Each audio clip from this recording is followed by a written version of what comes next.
Français facile, Monsieur Hani Mahmoud. Mes chers les champions et les champions de 3e secondaire, bonjour. النهارده إن شاء الله معادنا مع النموذج الثاني من النماذج الاسترشادية على موقع وزارة التربية والتعليم. بسم الله الرحمن الرحيم. نبدأ القطعة الأولى. القطعة الأولى بتتكلم على رافائيل نادال. رافائيل نادال اتولد le 3 juin 1986. عليها سؤال 1986 à Manacor en Espagne. كل الدول المؤنثة بتاخد en. Il est grand, طويل. Il mesure 1 mètre 85 cm. طوله 1.85 سنتي يعني طويل. Il n'est pas gros, مش بدين. Elements رفيع. pèse يزن 85 كيلو 85 كيلو. Il a les cheveux bruns, شعره بني. les yeux marrons, عينه عسلي. il est sociable et courageux, اجتماعي وشجاع. il fait du tennis, بيمارس رياضة التنس. depuis l'âge de 4 ans, منذ سن 4 سنوات. il adore le tennis. il aime aussi le football et le basket. وبيلعب فوتبول وباسكت. tous les matins, كل صباح, il aime faire de la course à pied, يحب يجري, et de la natation, ويحب يمارس السباحة. il n'aime pas l'équitation, لا يحب الفروسية. en été, quand il n'a pas de compétition, في الصيف أما ما يبقاش عنده مسابقات, il fait souvent de l'escalade, يمارس غالبا التسلق على الجبال avec ses amis مع أصحابه. il n'aime pas beaucoup manger, ما بيحبش ياكل كتير. son plat préféré est le poisson, طبقه الرئيسي هو السمك.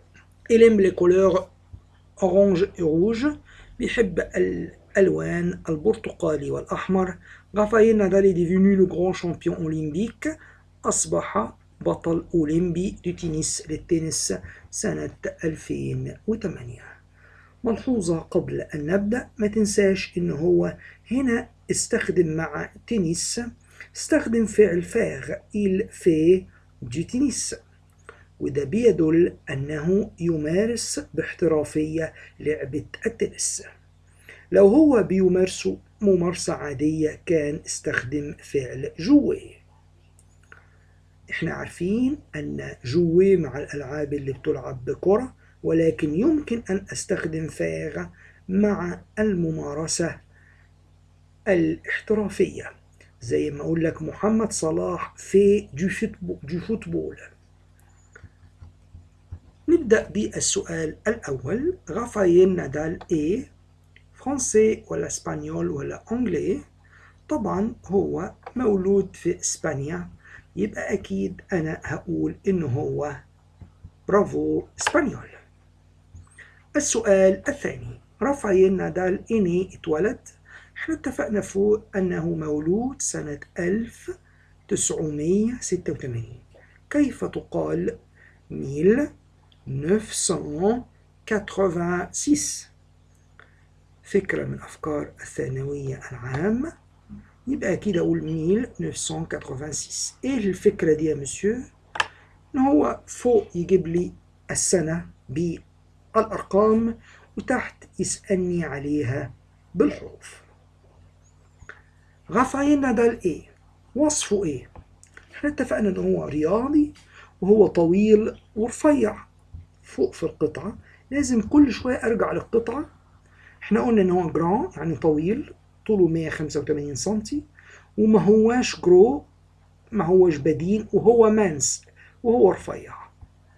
أرجع تاني عشان أجاوب, يبقى ألاقي نفسي إن أنا بختار إن هو برافو جران إمانس, يعني طويل ورفيع. رافائيل نادال إتيميت خجول, سبورتيف رياضي, جورمون أكول. أكيد البطل بتاعنا بيلعب تنس، بيلعب فوتبول، بيلعب باسكت، بيلعب حاجات كتير، يبقى هو هختار إنه هو سبورتيف. برافو. رافائيل نادال ديتست فير، بيكره إيه؟ أرجع للقطعة. اوعى تعتمد على الذاكرة، اعتمد على القطعة. نقرأ كده. Il fait souvent de l'escalade. Il n'aime pas beaucoup manger. Son plat préféré, poisson. Il aime les couleurs orange et rouge. Raphaël Nadal est devenu le grand champion olympique du tennis. لا مش هي دي الجزء ده اللي قبلها على طول. Il aime faire de la course à pied et de la natation. Il n'aime pas l'équitation. زي ما انت شايف هو لا يحب المين؟ الفروسية. يبقى هختار هو يكره ممارسة برافو الإيكيتاسيون. رافائيل نادال ام لا كولور، قلنا بيحب اللون الروج والأورانج، هنا مفيش إلا اللون الروج. En 2008 2008 رافائيل نادال a gagné des compétitions احنا معلمين عليها فوق. فاز بالمسابقات 2008 اهو. هو فاز هو كان الشامبيون اولمبيك. ايوه برافو دي تنس. يبقى هختار كلمة دي تنس. القطعة الثانية في النموذج الاسترشادي الثاني. Salut, voici mon repas idéal. وجبتي المثالية. Pour commencer، لكي أبدأ، فعل commencer بمعنى يبدأ. Je prends une orange، بتناول برتقالة. J'adore ça. Je n'aime pas beaucoup la soupe، ما بحبش الشوربة. Comme plat principal، كطبق رئيسي. Je prends du poisson، باخد سمك. Des frites، بطاطس محمرة. Des haricots verts، فاصوليا خضراء. Je déteste les carottes، أكره الجزر. Puis ثم je mange un peu de fromage، باكل قليل من الجبنة. Mais pas de salade، لكن لا أتناول السلطة. Pour le dessert، بالنسبة للدسير للتحلية. Je préfère un gâteau au chocolat. C'est délicieux، تعبير جميل، هذا لذيذ.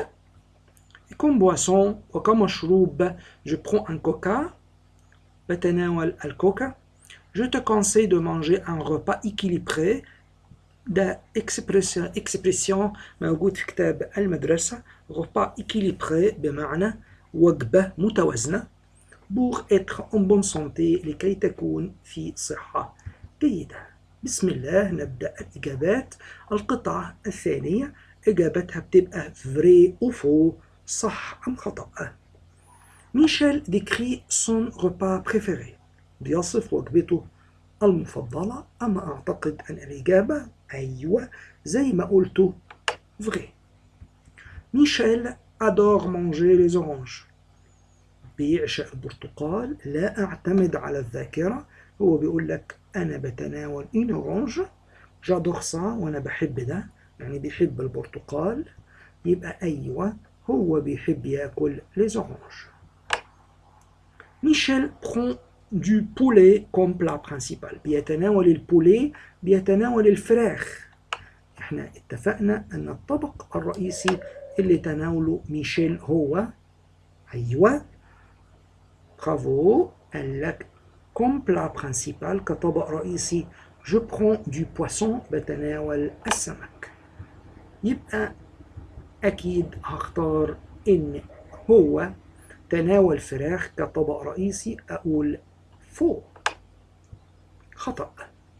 ميشيل aime les haricots verts et les carottes، بيحب الفاصوليا الخضراء والكاروت والجزر. نرجع للقطعة.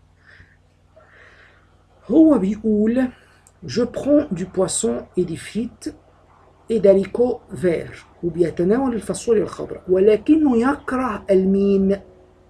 الكاروت الجزر.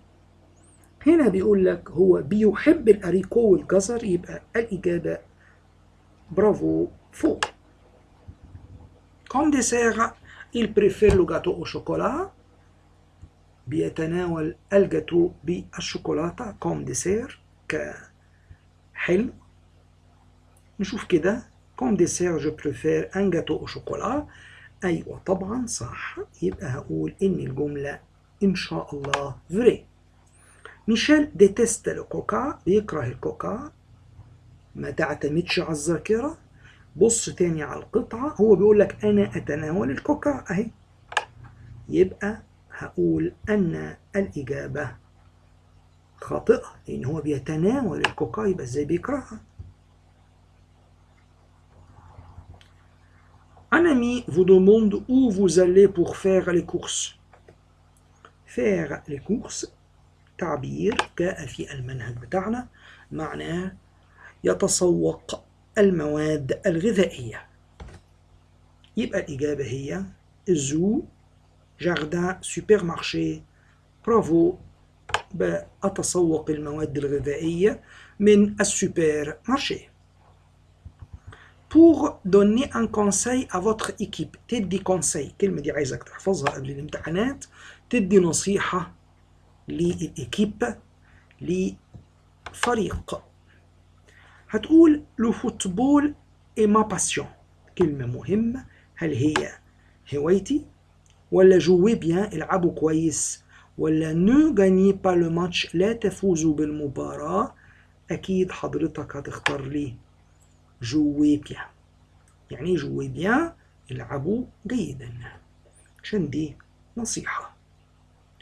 أوريون دو برودوي سكري في قسم المواد السكرية. فوديت عايز شوكولا، عايز فروماج جبنة، ولا عايز بولي فراخ؟ أكيد هتقول لي أنا عايز شوكولا.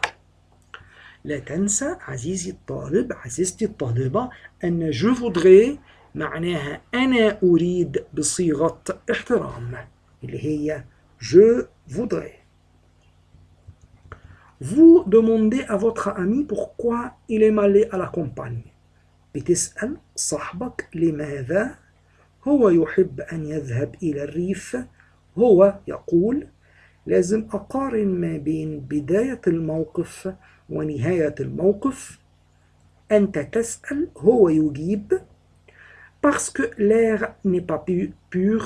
الهواء ليس نقي. parce qu'il y a trop de bruit. في ضوضاء كتير. parce que la nature est belle. الطبيعة جميلة. مفيش هواء نقي، في ضوضاء كتير، في طبيعة جميلة.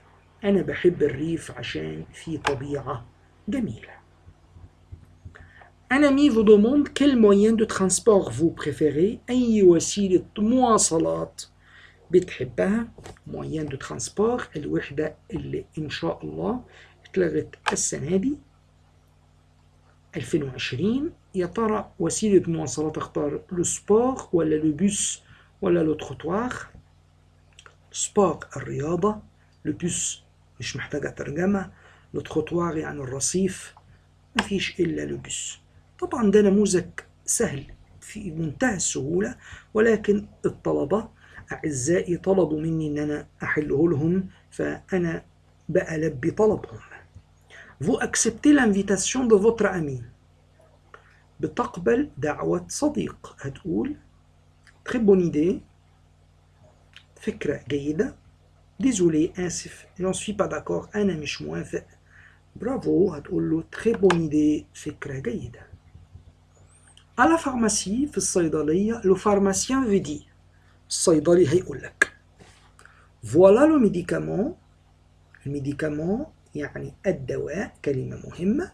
ولا فوالا لو منيو ولا فوالا لا غلاس على فاني. برافو، أكيد هيقول لك فوالا لو ميديكامون، تفضل الدواء. Vous vous informez sur l'heure du repas du départ du train. Vous informez بتستفسر sur l'heure عن موعد du départ رحيل du train القطار. هتقول le train qu'en pensez-vous؟ ده سؤال مهم أوي، ما رأيك فيه؟ quand part le train؟ متى يرحل القطار؟ comment aller à la gare؟ كيف تذهب إلى المحطة؟ برافو، متى يرحل القطار. Votre frère aime se déplacer يتنقل à vélo. يحب يتنقل بالفيلو هتقول له ne fais pas attention لا تنتبه خد بالك الجملة منفية. roule sur la piste cyclable امشي أو سير بالعجلة على البيست سيكلابل على ممر الدراجات. ne roule pas au feu vert لا تسير في الإشارة الخضراء.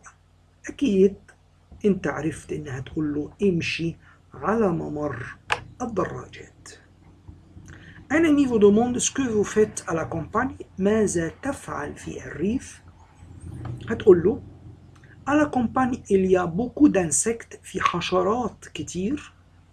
je vais au théâtre au cinéma بذهب إلى السينما أو المسرح. je donne à manger aux animaux أطعم الحيوانات. طبعا الحلقة بتاعت الريف هتلاقي فيها je donne à manger aux animaux أطعم الحيوانات. نسمي الله ونبدأ سؤال الجرامير وهو سؤال سهل جدا. J'ai écrit numéro de téléphone sur le papier. طبعا الجملة بتقول لك أنا كتبت رقم تليفونك على أو رقم تليفونه على الورقة. كلمة numéro هي كلمة برافو مفرد مذكر وبناء عليه هختار معاها son. Vous pouvez prendre route. كلمة route معناها طريق وهي كلمة مفرد مؤنث.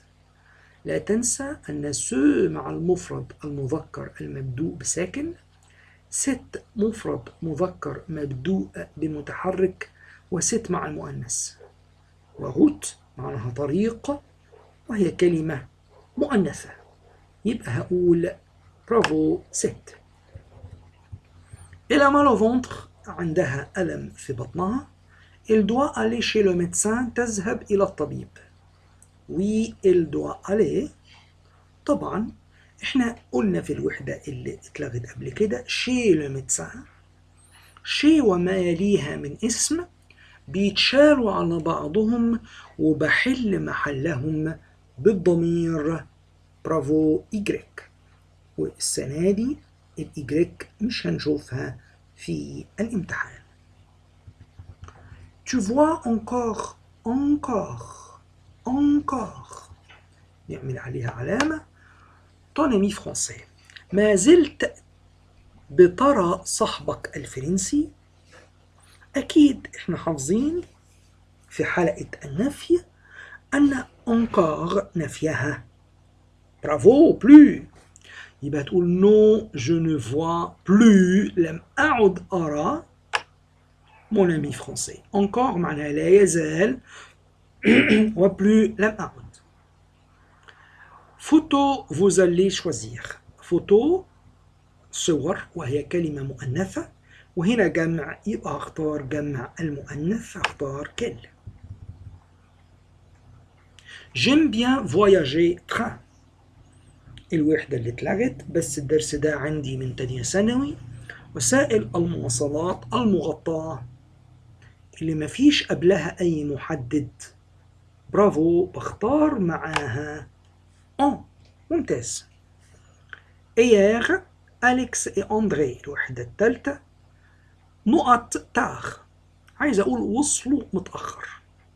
طبعا أنا عندي أليكس وأندري بتساوي إل avec اس، يبقى أقول est arrivé ولا sont arrivés ولا sont arrivés. أول واحدة متصرفة مع إل المفرد، sont arrivés متصرفة مع نو، sont arrivés مع إل avec اس. وبرافو عليك هختار sont arrivés. il y a beaucoup جو. اتفقنا في الوحدة الثانية أن كل ظروف الكمية زي beaucoup de و peu de و assez de كلهم بينتهوا بحرف الجر de أو دي أبوستروف. يبقى أنا خلاص عرفت الإجابة، هختار de. نقط présentes-tu tes amis، إلى نقط تقدم أصدقائك. إلى من؟ إلى ماذا؟ إلى أي شيء تقدم أصدقائك؟ أكيد هقول أكيد. إلى مين بتقدم أصدقائك؟ Ils ont passé de نقط vacances. صديقي صديقتي، لا تنسى أن كلمة weekend كلمة مذكرة معناها أجازة نهاية الأسبوع. كلمة un congé كلمة مذكرة أجازة قصيرة لغاية 3 أيام. vacances كلمة مؤنثة دائما جمع معناها أجازة طويلة أكثر من 3 أيام. les vacances d'été أجازة الصيف، les vacances du printemps أجازة الربيع، les vacances d'hiver أجازة الشتاء. يا مسيو احنا نسينا vacances كلمة جمع مؤنث، يبقى الصفة اللي هتمشي معاها لازم تبقى جمع مؤنث، وبالتالي إجابتي هتبقى بون. رقم 34 je vais salle de judo. كلمة salle كلمة برافو مؤنثة، يبقى هتاخد ممتاز ألا، هتاخد ألا. je vais à la salle du judo. بسم الله نبدأ الإيميل. والإيميل بتاعنا بيقول لحضرتك إيه؟ بيقول لحضرتك إني salut où es-tu allé hier؟ أين ذهبت بالأمس؟ comment كيف؟ et avec qui؟ نفس النصائح اللي بقولها لك كل مرة في الإيميل. ببدأ بكلمة سالو وبنهي بكلمة بلوس أو تشا. بأجاوب على الثلاث أسئلة بثلاث جمل كاملة، مفيش حاجة اسمها شورت أنسر. لازم أخد من السؤال وأجاوب. فهبدأ أقول بسم الله الرحمن الرحيم، هقول له سالو où tu es allé hier. هبدأ بكلمة hier. je ده passé composé. suis allé ذهبت. je suis allé au club إلى النادي.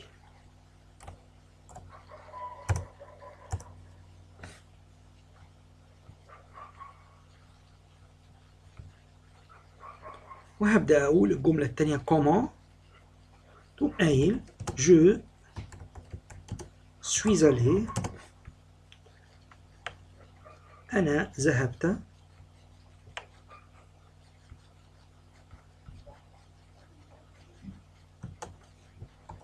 en bus بالأتوبيس.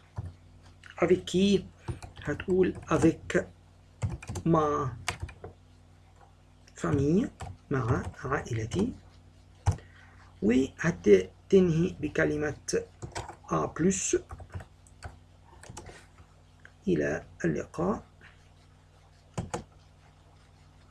وممكن إن إحنا هيبقى ده مكانها. تمام، ده بالنسبة للإيميل. tu حولتها إلى je.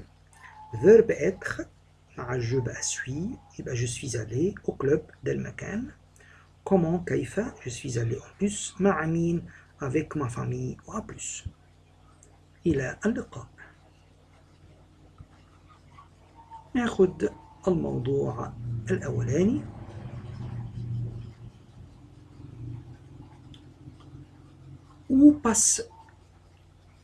Où passez-vous vos vacances؟ أين قضيت أجازتك؟ quelle activité vous faites؟ أي الأنشطة تقوم بها؟ وavec qui ومع من؟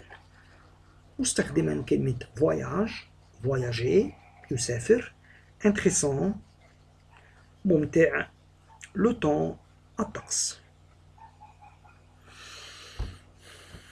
لازم حضرتك تاخد بالك من هذه الجملة، لازم على الأقل حضرتك هتكتب 5 جمل كاملة.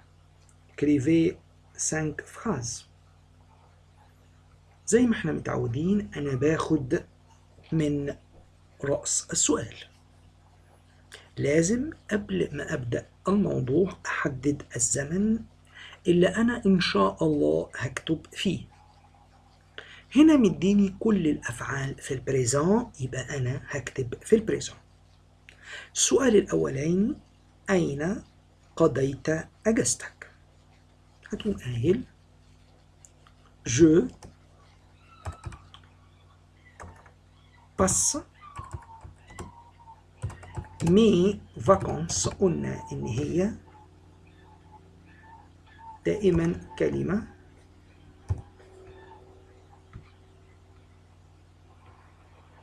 كلمة معلش عذرا أكتبها من أول. قايل je passe mes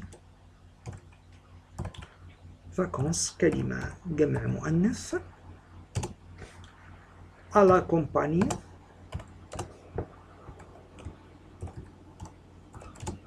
في الريف. quelle activité هو قايل j'aime بحب aider أساعد à la ferme بحب أساعد في المزرعة et ramasser وأجمع les fruits وأجمع الفاكهة. عايزين نستخدم بقى ال3 كلمات je voyage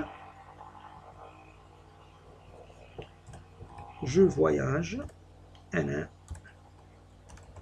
بسافر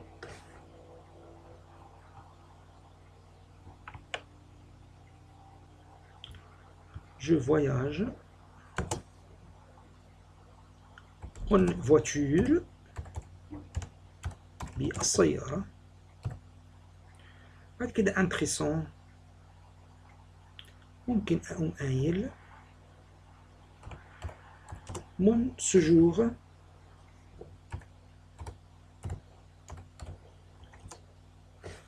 يعني إقامتي et intéressant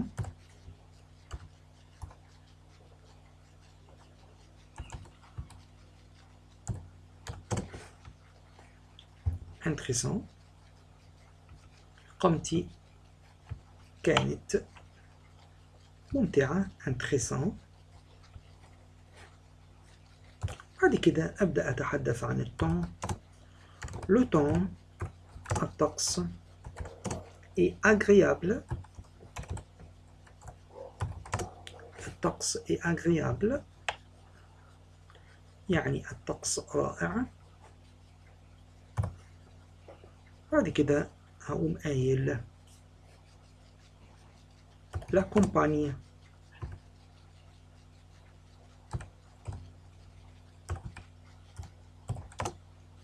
c'est super.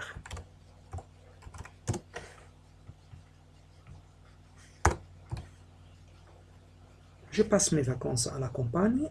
هنا في أكسنت طبعا صعب إن أنا أحطها دلوقتي. j'aime aider à la ferme في أكسنت et ramasser les fruits وأجمع الفواكه. je ممكن إن أنا أعمل حرف ماجسكول. je voyage en voiture. mon séjour est intéressant إقامتي ممتعة.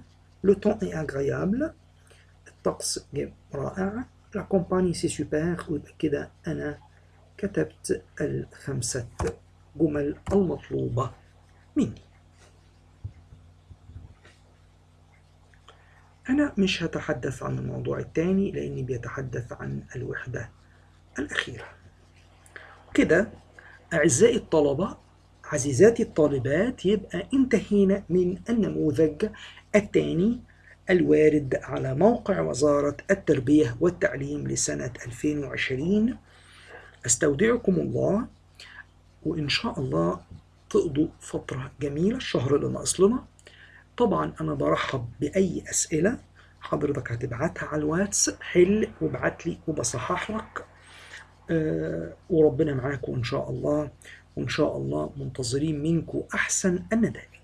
والسلام عليكم ورحمة الله وبركاته.